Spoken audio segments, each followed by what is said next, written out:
When I say Japan, 3 things that pop into your head. The bonsai tree. Geishas. Sushi. Food poisoning. Wait a second. No. Stop it. They are fantastic to look at, yeah. Oh, what was it again? I have the shortest term memory possible.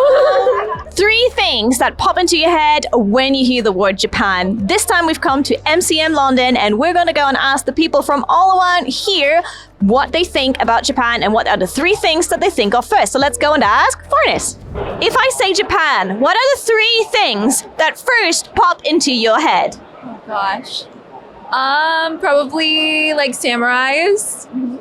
I would say I watch a lot of the convenience store, like 7-Eleven kind of videos on TikTok, so probably that. The 3rd thing, probably geishas. Yeah. I would say the 3 things that pop into my head is food, obviously, cars, I'm a big car guy, and then I would say the cherry blossoms, of course, number 1. Food, cars, cherry blossom. Yeah. Okay, from the things that you both have said, can you elaborate on one of them? You said you watch a lot of convenience stores? Yes, they have like, I forget what they're called, but like the convenience stores where you go in and you like make drinks and you get to make like soup and stuff like that. I just watch a lot of those. Why? They open at like 2 a.m., 3 a.m. I just think it's really cool how you can just go in there and it's usually pretty quiet and just make some food. So you like just binge watch people going to the convenience store? Pretty much. Usually like really late at night, it'll just like pop up on my TikTok and I don't know, it's kind of entertaining. Yeah. When I say Japan, what are the first 3 things that pop into your head? Shrines, ramen, and anime. Yay! How about you? Sushi, shrines, and the temple seals. Oh, gosh. Yeah. The temple seals? Seals, the sort of hand-drawn seals you can get. Goshuin. Goshuin, yeah. All right, I have to go. Why those 3 things? Because I've had an interest in them ever since I was really small. I was lucky enough that I got to visit Japan for 6 weeks in October, so we got to collect some awesome things and try some amazing food and visit some awesome shrines, and I can't wait to go back. I've also been to Japan twice, and yeah, the Goshuin just... I went a bit mad with it when I got to Kyoto, just collecting them like crazy, going to all the shrines, all the temples. So that's sort of the thing that sticks in my head. They're fantastic to look at. Did you collect them too? We did, yeah. We've got about 4 books full of them, and they're all really beautiful, and they're all hand calligraphied by all the priestesses and stuff. So it was amazing. 4 books. 4 books full. You've only been to Japan once. Yeah. And you have 4 books full of Goshuin. Wow. Okay. Why did that start? I'm not entirely sure. Like, Robert visited Japan the year before and he showed me his souvenir book and he had a few in there and I just fell in love with it. It was just so traditional and it was like a really different vibe compared to like Tokyo as the big city was visiting the shrines because they're really tranquil and nice and just having that little memento that's personal for you every time you visit one. And obviously I had to get as many as I could because addictive personality. And they're just amazing. And they're my favorite souvenirs that I brought back from Japan with me, despite my love of anime and all my figures and stuff at home. They're just what speaks to me the most. So the Goshuin won against your love for anime? It did, yeah, it did. Right, but you started it, so how did you continue it? Yeah, I started it in Kyoto, and then the second trip I made to Japan, I was just sort of looking out for them from the start. And there's a lot of fantastic sort of limited ones they do as well, depending on the time of year, things like that. So it's always good to visit spots you've even been to before just to see if they've got anything new. When I say Japan, what are the first 3 things that pop into your head, just randomly? What's the first 3 things? Oh, cherry blossoms, temples, and I think Tokyo. Cherry blossoms. Yeah, beautiful nature. I just love like the serene atmosphere that they have in Japan, like where it's kind of like a lifestyle of slow living, especially in the countryside. I mean, I know that the city is not as slow living, but yeah, I love the sentiment and the kind of culture behind it. Yeah. Temples? Yes, absolutely. Temples. Love history and I love seeing other countries like history as well. So going and visiting temples or castles, that kind of thing. I would love to go and explore, absolutely. Tokyo.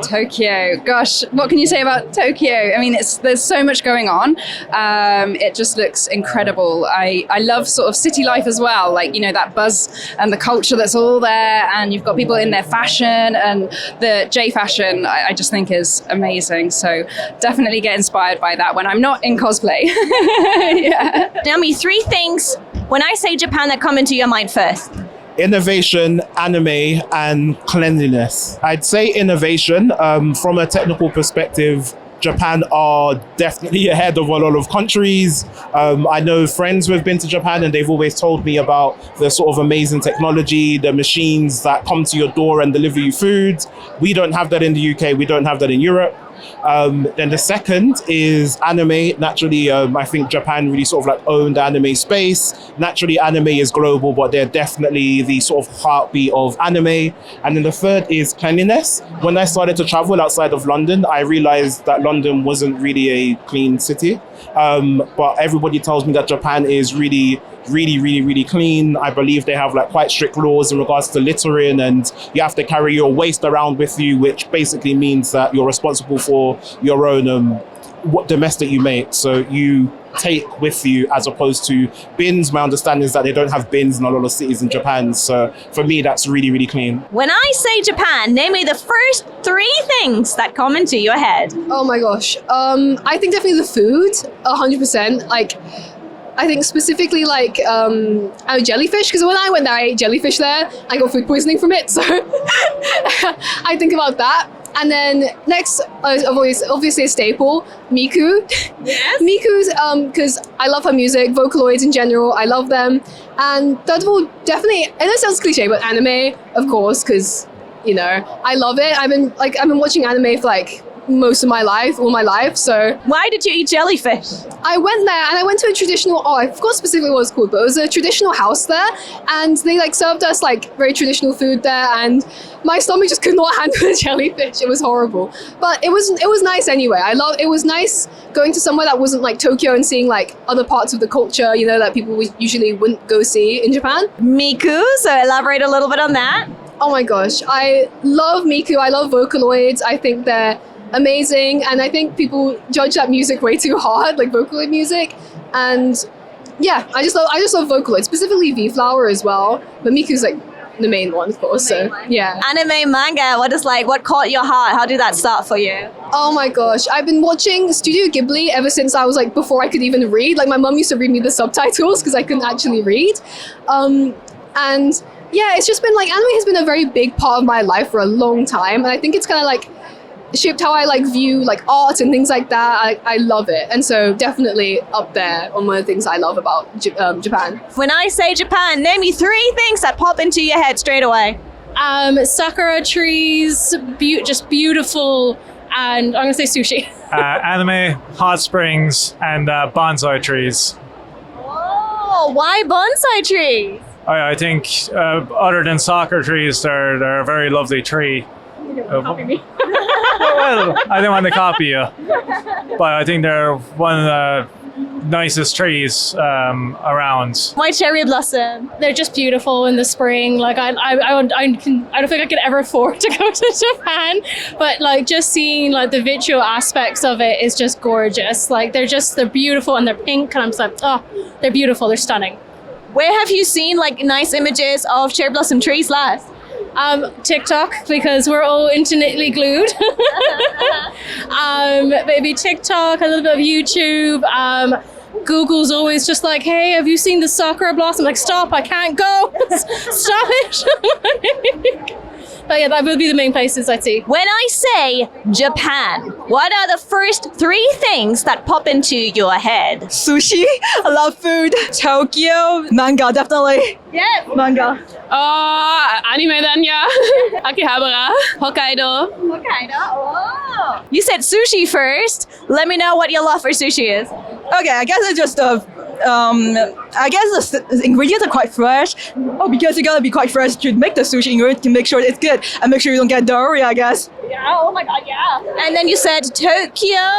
Yeah, Tokyo is so personally without cosplay, and my other hobby is shopping, but Tokyo, they have the best shopping malls, I say. You mentioned like the first things that pop into your head. What is like the first thing you've seen when you were small on TV about Japan? Was it anime, manga, or was it maybe something completely else, sumo or anything like that? It's the crossing, the really big crossing in is it in Tokyo? Yeah. The like just everyone being there and all the billboards there. It looked really cool. It was like, whoa, where's this? So that's the very first thing you saw about Japan? I think so, yeah. Way back when I was like a tiny little kid. My first thing was definitely anime, and I think I got me started with cosplay. The anime was Aikatsu, basically girls' idols, and they got really pretty cards with pretty clothes. When they jump into the machine, they get changed and become this really glamorous idol. I think that's what got me into cosplay, wearing pretty clothes and being who you want to be. Has anime or manga from Japan changed your life in a way?